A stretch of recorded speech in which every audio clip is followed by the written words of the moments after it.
नमस्कार। कोई भी व्यक्ति वो दिन नहीं भूला होगा 27 फरवरी 2002 साबरमती एक्सप्रेस अयोध्या से कार सेवक राम भक्त वापस आ रहे थे। यस 6 बोगी को जिहादियों ने बाहर से गोधरा स्टेशन पर घेर कर बाहर से यस 6 के कोच को तारों से बंद करके पेट्रोल डालकर आग लगा दी और 59 राम भक्त भयावह मृत्यु को, ऐसी मृत्यु जिसकी कल्पना से ही सिहर जाए, 59 लोग तंदूर की तरह जलकर भुन गए। और इस घटना के बाद पूरे गुजरात में दंगे भड़क गए। इन्हीं दंगों के बीच में बाद में एक प्रकरण हुआ 3 मार्च 2002 को, बिल्किस बानो रेप कांड, जहां उसके परिवार के 7 सदस्यों की हत्या भी हुई थी। इसमें 11 लोगों को दोषी पाया गया कोर्ट के द्वारा और उन्हें उम्र कैद की सजा हुई। 15 साल की सजा पूरी करने के बाद गुजरात हाई कोर्ट ने उनके चाल चलन को देखते हुए जेल नियमों के अनुसार सजा को माफ़ कर दिया।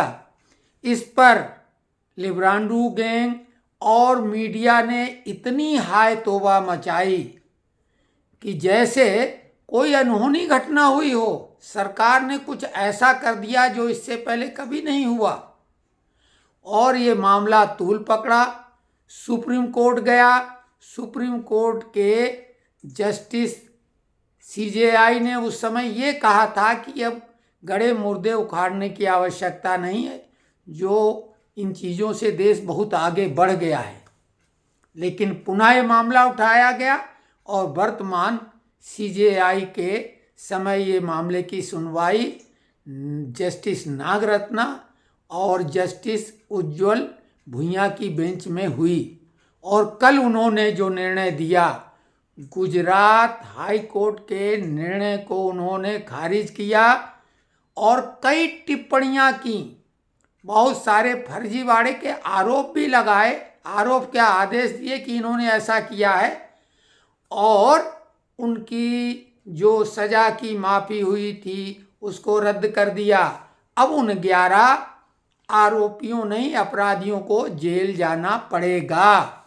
लेकिन ध्यान देने की बात है, ये जो गोधरा कांड हुआ था उसमें से फाइनली 63 अभियुक्तों पर मुकदमा चलाया गया, जिसमें 31 को दोषी पाया गया और 31 दोषियों में से 1 मार्च 2011 को बाकी को 63 लोगों को तो बरी कर दिया गया। 31 दोषी पाए गए, उनमें से 11 को फांसी और 20 को उम्र कैद की सजा हुई थी। आपको आश्चर्य होगा कि एक तरफ बिल्किस बानो का हो हल्ला मचाया गया ताकि ध्यान इधर लगा रहे, और उधर 11 फांसी पाए हुए लोगों की सजा उम्र कैद में बदल दी गई और कई लोगों को माफ़ी मिल गई। तो ध्यान दो, एक तरफ एक रेप कांड है जो कि निहायत घिनौना कांड है, लेकिन देश में क्या रेप कांड पहली बार हुआ?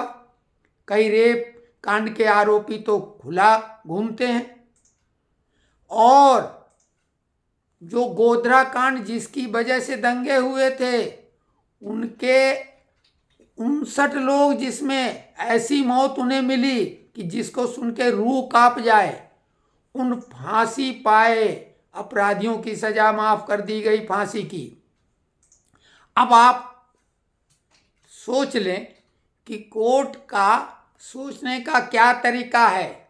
जो मीडिया में प्रचार होता है उससे कोर्ट किस तरह से प्रभावित होता है। दूसरी तरफ आप एक और देख लें कि अनंत सिंह बाहुबली बिहार के नेता, जो कि कलेक्टर जी कृष्णैया की हत्या के अभियुक्त थे और उनको ताउम्र की सजा हुई थी, मरने के दिन तक की उम्र कैद की सजा हुई थी, और उनको भी सज़ा माफ़ कर दी गई। सज़ा माफ़ ही कर दी गई, वो जेल के बाहर आ गए।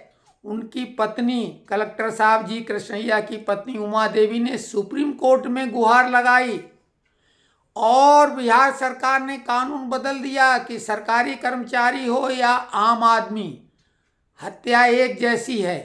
तो उसकी वजह से सुप्रीम कोर्ट ने उमा देवी की बात का कोई संज्ञान नहीं लिया और अनंत सिंह जो हैं वो छुट्टा घूम रहे हैं, उनकी सज़ा माफ़ हो गई है। तो ये कोर्ट का भी दोहरा रवैया है, जो कि न्याय का मंदिर है। जब वहाँ भी ऐसा कुछ होगा तो न्याय पे कैसा भरोसा किया जाएगा। सरकार ने जो अभी ही कानून बदले हैं, जो आईपीसी सीआरपीसी एविडेंस एक्ट में जो बदलाव किया है पूरी तरह से, वो सही साबित होता है कि पहले के कानून कैसे थे। और कानून जो थे भी एक ही तरह के मामलों में अलग अलग निर्णय कोर्ट देता है। तो ये तो हालांकि आरोपी और जब अपराधी है तो उसको सजा मिलना चाहिए, कौन नहीं कहता, लेकिन सभी को मिलना चाहिए। गोधरा कांड के लोगों को भी अगर फांसी नहीं मिलेगी तो फिर इसके बाद किसको फांसी मिलेगी? कौन सा ऐसा गुनाह है जिसमें फिर फांसी की सजा तो खत्म ही कर देना चाहिए किताब से, कानूनी किताब से। तो ये एक नया मामला है जिसमें कोर्ट ने, सुप्रीम कोर्ट ने हाई कोर्ट के निर्णय को रद्द करते हुए, चूंकि मीडिया ने इतना हो हल्ला मचाया था, स्वाभाविक है ये मीडिया के दबाव की वजह से ही उनकी सज़ा फिर से शुरू होगी। तो ये नई जानकारी थी जो आप तक हमने पहुंचाई। आपको कैसी लगी कमेंट्स बॉक्स में